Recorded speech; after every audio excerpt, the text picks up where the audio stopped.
बिस्मिल्लाहिर्रहमानिर्रहीम। अस्सलामुअलैकुम। Welcome to Fatima's kitchen. आपने कच्चे कीमे से बनने वाले चपली कबाब तो बहुत से खाए होंगे, लेकिन आज मैं आप लोगों के लिए बिल्कुल डिफरेंट और बहुत ही मज़ेदार चपली कबाब की रेसिपी लेके आई हूँ, जो हम बनाएंगे कच्चे आलूओं से।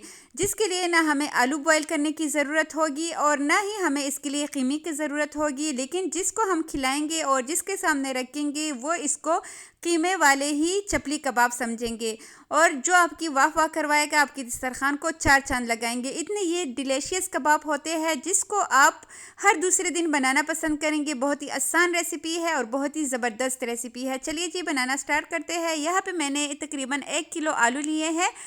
आलू के को छीलने के बाद अब मैंने इसको कद्दूकश करना है। कद्दूकश करने के बाद इसको अच्छी तरह धो लेना है। यहाँ पे मैंने कद्दूकश कर दिया है और अच्छी तरह मैंने इसको धो लिया है। ये देखिए, अब हम इसमें मज़ीद पानी शामिल करेंगे धोने के बाद, और इसमें मैं शामिल करूंगी थोड़ा सा नमक, ताकि हमारे जो आलू है वो थोड़े से सॉफ्ट हो सके। और ये कच्चे आलू है, ये याद रखिएगा। बस इसको साइड पे रख देते हैं सिर्फ और सिर्फ 10 मिनट के लिए, ताकि आलू अच्छे से सॉफ्ट हो सके। ढक्कन रख के इसको छोड़ देते हैं और इसके लिए जो हमें मज़ीद कुछ चीज़ों की ज़रूरत होगी वो फटाफट इसके लिए काट लेते हैं। यहाँ पे मैंने इसके लिए 2 मीडियम साइज़ के प्याज लिए हैं।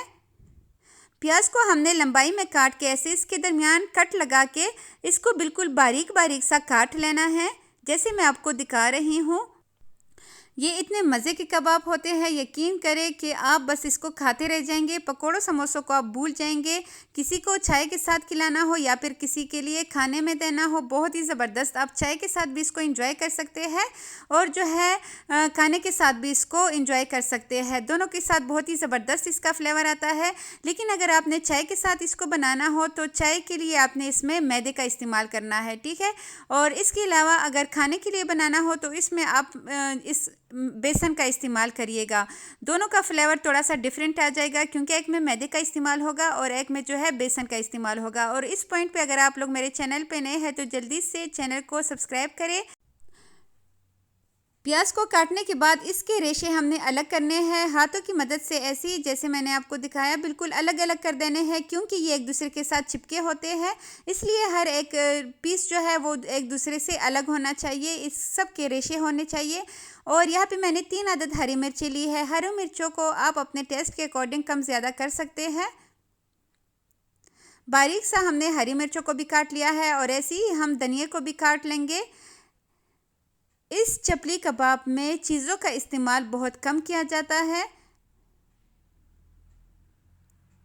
लेकिन जायका ऐसा है कि आप ख़ुद अपनी तरफ से अपने लिए वाह वाह करेंगे अगर आप इसको एक बार भी टेस्ट करेंगे। इसको एक बार भी बना के थोड़ा सा भी आप खाएंगे तो बस आप फिर मेरे चैनल पे लाजमी आया करेंगे, ये मेरी गारंटी है आप लोगों के साथ। यहाँ पे मैंने लिया है अनारदाना 2 खाने का चम्मच और तकरीबन 1.5 खाने का चम्मच ही यहाँ पे मैंने सूखा धनिया लिया था। मोटा मोटा दोनों को कूट लिया है और आलू को पानी में तकरीबन 10 से 15 मिनट हो चुके हैं। अब हमने हाथों में प्रेस करके इसका थोड़ा सा पानी में नहीं रहने देना, सारा पानी निकाल लेना है और बिल्कुल अच्छी तरह दबा दबा के इसका पानी निकाल लेंगे। जो प्याज हमने काटा था वो हरी मिर्ची और धनिया इसमें शामिल कर देंगे।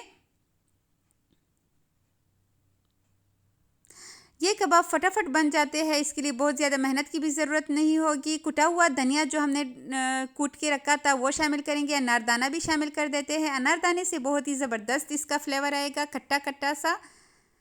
1 खाने का चम्मच मैंने इसमें लाल मिर्च का पाउडर शामिल किया है। 1 खाने का चम्मच इसमें कुटी हुई लाल मिर्च शामिल की है। आधा खाने का चम्मच ही मैंने इसमें गरम मसाला शामिल किया है। आधा खाने का चम्मच नमक शामिल किया है और थोड़ी सी हल्दी मैंने इसमें आधा चाय के चम्मच के बराबर शामिल की है। 1 कप मैंने इसमें बेसन डाला है।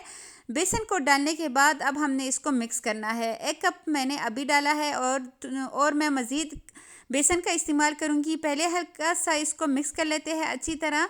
आपको अभी लगेगा कि ये बहुत ज़्यादा ड्राई है, लेकिन जैसे जैसे हम इसको मिक्स करते जाएंगे आलू और प्याज से अपना पानी निकलता जाएगा और ये अच्छी तरह इसमें जज़ब हो जाएगा। यहाँ पे एक कतरा भी आपने इसमें पानी नहीं डालना और ये देखिए जैसे जैसे मैंने इसको मिक्स किया ये कुछ इस तरह का हो चुका है। अभी इसकी बाइंडिंग नहीं हो रही, तो उसके लिए हम मज़ीद इसमें 1 कप से थोड़ा सा कम बेसन शामिल करेंगे और अब इसको हमने अच्छी तरह मिक्स कर लेना है।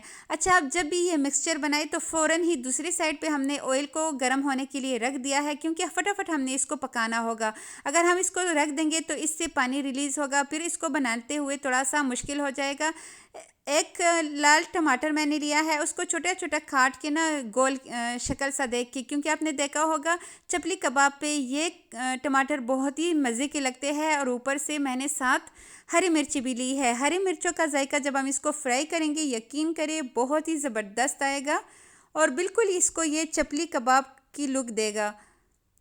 ये देखिए एक साइड पे मैंने दरमियान में टमाटर को रख दिया है और दूसरी साइड पे मैंने हरी मिर्चों को रख दिया है। हरी मिर्च को दरमियान से ही काट के मैंने रखा हुआ है इसके ऊपर। और अगर आपको लगे कि ये इसके ऊपर फिक्स नहीं हो रहा तो इस तरह मज़ीद थोड़ा सा उठा के मिर्च को जो है उसको अच्छी तरह इसके अंदर कवर कर दे। पूरा नहीं, बस थोड़ा सा ही हमने इसके अंदर कवर करना है।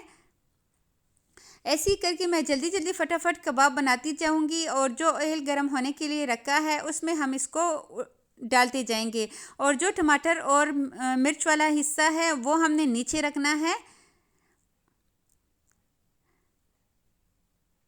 फटाफट हमने इसको फ्राई करना है। 4 से 5 मिनट में दोनों साइड से कबाब अच्छी तरह फ्राई हो जाएंगे। चम्मच की मदद से ऊपर हम इसके घी इसलिए डालेंगे ताकि हम जब इसको उल्टा करें तो इसका जो है ऊपर का हिस्सा भी ख़राब ना हो।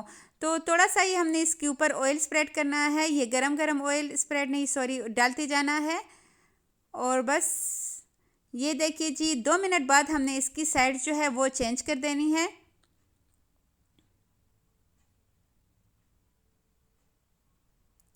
और अभी से देखिए इसका ज़बरदस्त सा लुक।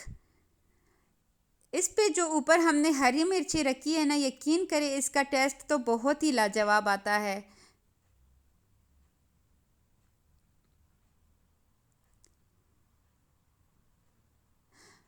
आप जिसको भी ये मज़ेदार से कबाब बनाएंगे ना वो आपसे इसकी रेसिपी लाजमी पूछेगा, तो आपने जल्दी से मेरे चैनल का लिंक उनके साथ शेयर करना है और उनको बताना है कि इस चैनल पे बहुत ही मज़ेदार रेसिपीज़ मौजूद हैं। इसके साथ ग्रीन रायता बनाइएगा, बहुत ही ज़बरदस्त इसके साथ लगता है। अभी मैं आपको इसकी फ़ाइनल लुक भी दिखाती हूँ। अच्छी तरह 5 मिनट दोनों साइड को देने के बाद हमारे सारे कबाब यहाँ पे रेडी हो चुके हैं। इसके ऊपर नींबू डाल के इसका जायका दोबाला कर लीजिएगा, साथ सलाद और रायता बना लीजिएगा। तो ये एक ज़बरदस्त सा दोपहर का खाना हो या फिर रात का खाना, आप इसको एंजॉय कर सकते हैं और अपने दस्तरखान को 4 चांद लगा सकते हैं। तो आपने लाजमी इस रेसिपी को ट्राई करना है। मुझे 100% यकीन है कि आपको ये रेसिपी बहुत अच्छी लगी होगी। तो मिलते हैं नेक्स्ट किसी ऐसी ही बहुत ही मज़ेदार रेसिपी के साथ। तब तक के लिए अपना ढेर सारा ख्याल रखिएगा और मुझे दीजिएगा इजाज़त। अल्लाह हाफिज़।